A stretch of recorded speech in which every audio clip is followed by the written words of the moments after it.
চুলায় বসে আকাশের দিকে তাকিয়ে কাঞ্চন বলল, এই বর্ষাকালটা যেন একটা যুদ্ধ, চারিদিক শুধু জল আর জল।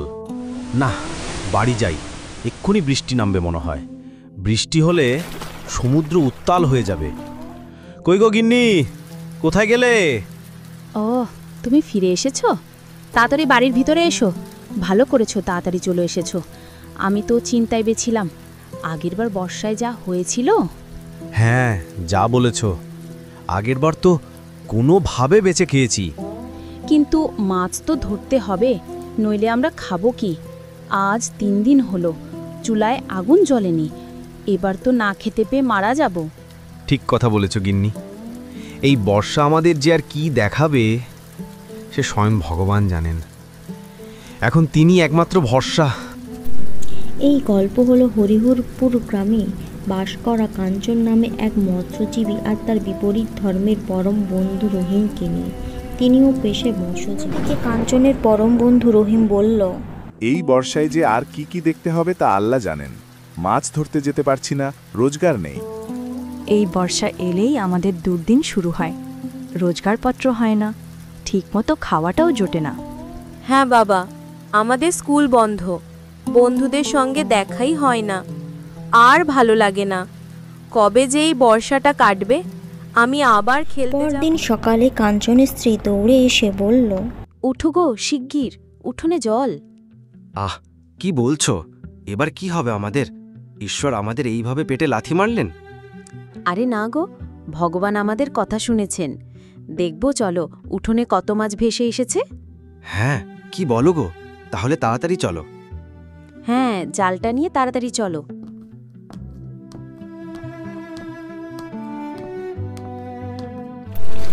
তারপর তারা জাল দিয়ে মাছগুলি ধরতে থাকে। ওদিকে রহিম ভাবতে থাকে, হে আল্লাহ, বন্যা হয়ে গেল, এবার কি হবে? হ্যাঁ গো, বৃষ্টিটা একটু ধরেছে, নৌকাটা নিয়ে যাও তো, কিছু যদি পাও। আর তো দিন চলে না। তাই জায়গে কি পাই দেখি। স্ত্রীর কথা শুনে রহিম মাকে কাঞ্চনও বেরিয়ে পড়ল। তার স্ত্রী বলল, এই মাছগুলো তুমি বাড়ি বাড়ি বিক্রি করে এসো, বুঝলে? আর মোড়ল বাবুর বাড়ি যেতে ভুলো না কিন্তু। হ্যাঁ, তাই করব।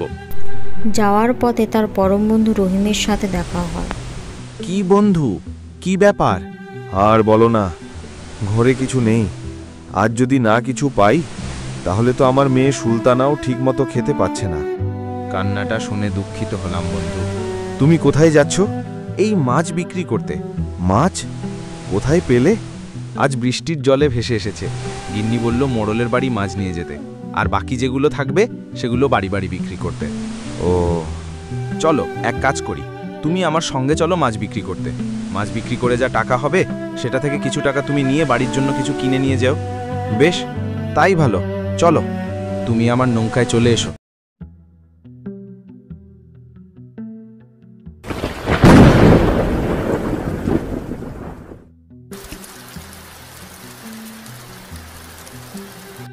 শুনছিস পচা, আজ এই বর্ষায় মাছ ভাজা হলে বেশ জমে যাবে। হ্যাঁ মোড়ল সাহেব, কিন্তু এই বর্ষার জন্য তো সব বন্ধ, বাজার তো সব ডুবে গেছে। হ্যাঁ তাই তো, এই বর্ষায় জেলেদের কি খবর? তারা সবাই ঠিক আছে তো? হ্যাঁ বাবু, সবাই ঠিক আছে। কি যেন ডাকছে, দেখ তো পচা, কে ডাকে?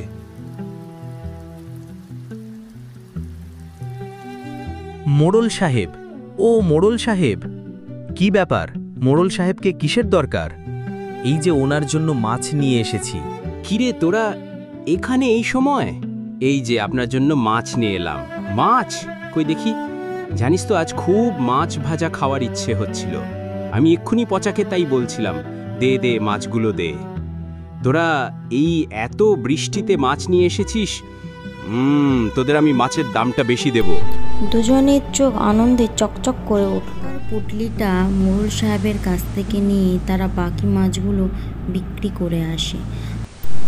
বাড়ি ফেরবার পথে রহিম মনে মনে ভাবে, এতগুলো টাকা কাঞ্চন একা নেবে আর আমি পাবো কম? না, এ কিছুতেই হতে দেওয়া যাবে না। এ কি করলে তুমি? আমায় তোলো।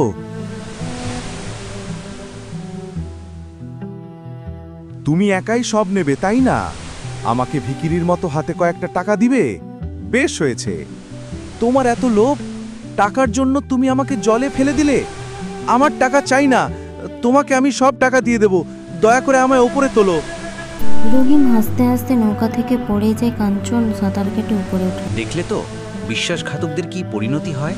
হ্যাঁ ভাই, ভুল হয়েছে, আমাকে বাঁচাও।